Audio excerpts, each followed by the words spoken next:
alam ho ba ito ng Presidente? Itong funding Alam issue po na to? niya. Aha.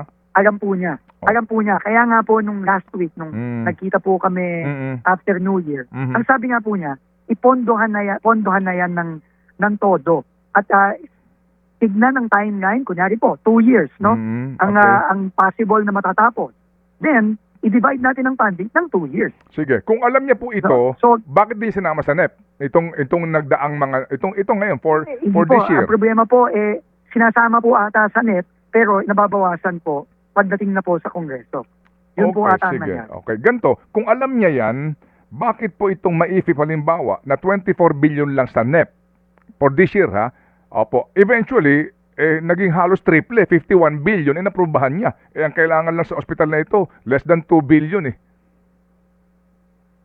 Yung pong sinasabi niyo na petsa na yon, tumawag sa inyo si Yusek Cabral, yun ho ba din yung petsa na umano ka ninyo ay nagpilit na kumuha po ng soft copy itong si Mr. Leviste? Yes. Yes, same afternoon po yun. Oo. Same po yun. Yan na rin po yung incidente yung report din po nung ilang mga staff ni former Undersecretary Cabral. No? Opo, the same incident, September 4 po yun. Okay. Sir, that kaninyo, no, labag sa panuntunan ng gobyerno at ilang mga provision ng batas yung ginawa ni Congressman Leviste noong Setyembre last year. Opo, hindi naman po tama yun, tingin ko. No? Okay, sige. Kung labag po iyon, bakit po kayo hindi nagreklamo? Pati po si Yusek Cabral, officially. Opo, actually, yun po ang sinuggest ko kay Undersecretary Cabral that same day. No? That same evening, no? That same evening. Kaya lang po, no, nag-request po siya at pati yung kanyang mga staff dahil po takot na takot sila at that time kung pwedeng wag na lang palakihin ang issue. Yun po talaga ang request sa akin. At ako po, bagong-bago pa po ako sa DPWH noon, ang sabi ko na lang, i-record yung incident. In fact, I asked, at that time, nandun din po, o pumunta po doon si, ngayon, Undersecretary Charles Calima. Ang sabi ko lang, na dating PNP general din po siya, sabi ko, kumuha na lang po ng incident report, i-account, para lang po meron tayong clear record nung nangyari. At isiguraduhin lang po na nandyan lahat ng mga CCTV footage at kung anumang mga retrato na meron. Kaya po so yun lang po ang ginawa namin. Kaya natabi itong lumabas ngayon recently na footage nga po na Totoo pagpunta roon ni Mr. Leviste. Nag-accede po ako dun sa request ni former Undersecretary Cabral at yung kanyang mga staff na wag nang palakihin. Pero we recorded everything po at nakadocument po lahat. Kaya din pati yung picture ng sugat daw sa kamay, daliri, nando doon po na preserve ka po. Opo, yun nga po yung nangyari daw po na may agawan ng papel, kaya daw po na paper cut si Yusek Cabral noon. Sige. So, kasama po yan. It's all one incident. Opo. Sinasabi ho ninyo, ang hinihingi ni Mr. Leviste ay public document, no? Public record, actually. Public record. And then, ang sinasabi ni Mr. Leviste, kinakailangan pa ng permit mula sa inyo para ko ito isa publiko, pero nag-inot siya ng labas dito. Kayo naman sinasabi nyo, isinumiti ito sa ombudsman kasi sinubpina po nila. At meron pang mga sinasabi din na ifo-forensic pa ito. Meron pang mga kung ano-anong pag-aaral. Bakit ganun? Kung public record ito, ba't nilang ilabas lahat? Pero yung pong mga allocations ng district, yan po ay public record po talaga. Kung ano, in fact, sinabit din po namin yan sa Senado at sa Kongreso. Request po. Yan po ay public record po talaga. Pero, syempre, meron pong mga ibang files na nandoon sa computer. Yun po ang isa subject ng ombudsman sa kanilang pagsusuri. Pero yung pong district allocation, public po talaga yan. May sinasabi si Congressman... Nailabas na po yan. Yung nga, may sinasabi kasi si Congressman Leviste na kailangan ba ipagpaalam kasi ito yung may mga notations na nung mga allocable sa ilang mga secretaries, no? Ito nga po iyon ang sinasabi. To be honest, hindi ko po alam yung sinasabi ni Congressman Leviste na may mga notation. Ang alam ko lang po, yung sinumiti namin sa kanya na pinaprepare ko din kay Undersecretary Cabral at that time, yung pong listahan ng mga proyekto kada distrito. No, pero yung pong sinasabi niya, kaya po ako medyo nakukonfuse din po sa iba't ibang mga listahan na sinasabi. No, kaya tingin ko po ang pinakamaganda na ginawa ng ombudsman, hiningi po niya ito at tignan po talaga ano po ba ang mga listahan na ito. By the way po, no, Manong Ted, hindi lang po mga listahan ang binigay namin sa ombudsman. Pati po lahat ng letter of request from 2016 to 2026 na pumasok sa opisina ni Undersecretary Cabral para sa mga iba't ibang proyekto, sinama po namin yan. Pero doon po, sa mga isinumiti po natin. kasi wala ho namang problema doon sa mga request na yan kasi kung yan po legit na request ng distrito, okay naman yun. Pero yung nga po, Tama po. yung andito ho kasing ang controversial dito, yun pong naging testimonya na nga nila Bonoan, Cabral, Bernardo na yung mga leadership fund kung tawagin. At may mga, sabi ho mismo ni Senator Ping, may mga cabinet secretaries na may alokasyon ng DPWH projects. Kayo po, sir, in all honesty, totoo yun, di ba? Na meron pong mga cabinet secretaries na may alokasyon po ng DPWH funding? Ay, unang-una ho, wala pa ho ako nakikitang ganong listahan. Unang-una, no, na sinasabi. No, pero ang sa aking pagkakaalam po, no, merong mga iba't iba pagka po magsisimula na ang budget proseso, no, yung proseso ng budget para sa isang taon. Marami pong nagre-request sa DPWH. Mayor, governor, congressman, senator, at meron din pong mga nasa loob ng gobyerno, nasa loob ng ehekutibo na nagre-request. Now, as to whether alokasyon ba yon, no, quote unquote, meaning yan ba hiningi, no, at inallocate para sa isang tao, whether LGU yan, probinsya yan, legislative yan, o executive yan, yun po hindi ko masasagot. Hindi nyo, wala kayong alam doon sa SAP? Wala po. Sa Hindi ko SAP alam. ng mga initials? Opo. Ang alam ko po, merong mga nag-request, no, ng mga proyekto. Pero kung yan ba ay ina-allocate o kumbaga binibigay sa mga taong ito, hindi ko po alam yon. Pero yun po, hindi po tama yon. No, sa aking pananaw. At dapat po yan, kung may request, dapat po yan malaman ng publiko. Si ganito nag-request ng ganyang proyekto, ng ganyang tulay, ng ganyang kalye. Sige So yan po ang dapat gawin na sa moving forward. Yes, moving forward. Pero itong sinasabi ni Senator Ping, mismo sa kanya nang galing, no? Pati nga siya nagulat, bakit may ganito po na alokasyon ng ganito kalaking pondo sa isang SAP, may mga ganun pong initials. Kayo, sir, mismo, hindi nyo alam yun, hindi nyo nakita yun, yung mga sinasabi ng posibilidad na ito ho ay mga miyembro mismo ng gabinete na may alokasyon ng pera from DPWH? Wala ho ako nakikitang ganong klaseng dokumento. Ngayon, kung meron pong ganong dokumento dun sa mga files ni Undersecretary Cabral, then nasa ombudsman na po yan. And I'm sure subject na yan sa kanilang ongoing na investigasyon. Okay. At kung yan po susubpina naman po ng ating mga institusyon, no, tulad ng Senado o ng Kongreso, syempre po, tayo kailangang sumunod yan. Okay, sige. Kumusta na po yung sunog sa Baguio? Ano pong report ng inyong mga tauhan doon, Sec?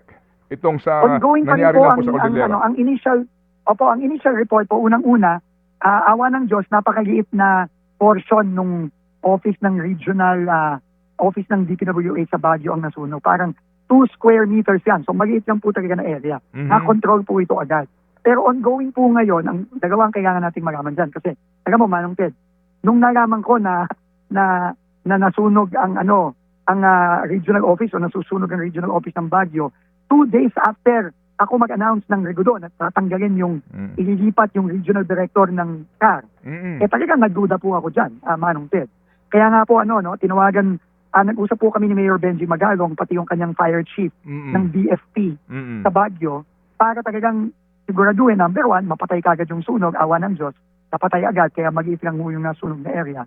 Pero imbestigahan talaga kung ano ang cause. So, ang initial na sinasabi nila, yung usual na nagriginig natin, na may na-short na wire sa kisame, etc. Pero hinihintay ko pa po yung final report ni Mayor Magalong at ng DFP dyan. Ang sabi po sa akin, by this weekend po makakakuha na po tayo ng final report. Pero sa paunang report yung nabasa ko, may mga dokumento tungkol sa mga pagbabayad sa proyekto na meron daw doon, nasunog? Inaalam ko pa po exactly kung ano ang dokumentong nadamay. At ikalawa, ito bang mga dokumentong to, ano yung mga dokumentong yan, at ikalawa, meron bang backup yan? Kasi standard operating procedure, lahat ng dokumento may PDF file yan, may backup yan. So, inaalam pa po natin ngayon. Ang DPWH CAR Cordillera, ang siyang may hawak ng mga proyekto sa ilalim po ng distrito ni Congressman Eric Yap. Tama po yan.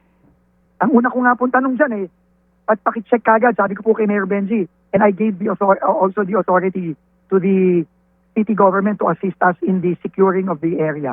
Pinapacheck ko kagad kay General Bisnar kung may mga naapekto ang mga documents involving rock netting. Yun ang unang-unang kong pinacheck. Yun ho bang mga dokumento tungkol sa bidding at lahat ng dokumento dito po sa overprice ng mga solar lighting sa Benguet, rock netting na yan, pati po itong sinasabi din po ng mga overprice po ng mga pangkalsada at mga riprap na ginawa doon, may dokumento na ba kayong separately na hawak dyan at hindi lang kayo aasa sa Cordillera DPWH? Actually, yun po ang maganda, meron na po. Kasi lahat po ng dokumentong yan, last year pa lang, pinasumiti ko na po sa central office. So we have all the documents already. No, at mukha naman pong kasi tinanong ko din po talaga yan. Yan ang unang-una kong tinanong kay Undersecretary Bisnar at sa aking initial report. Wala naman pong ganong dokumento na nadamay. Initially, yun po ang no. Pero hinihintay ko pa rin po yung final inventaryo ng lahat ng mga nasunog na dokumento. May CCTV ho ba doon sa DPWH car? Meron po, pinapacheck ko din po yung CCTV footage. Opo. Kasama din po yan sa nasa BFP na. Okay. Anong sabi ho? Gumagana ba nung bago masunog?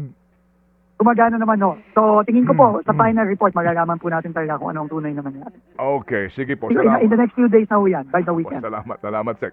Sec, punta, kayo po nakita ko nga kayo doon sa may bandang Quezon Avenue sa Philippine Children's Medical Center, tsaka doon po sa binubuo na lung center, cancer center. May sinasabi kayo first, yun ho bang dalawang ospital na binabanggit nyo, yung funding dito, saan ba nanggagaling? Galing po ito sa DPWH kasama po ang DOH.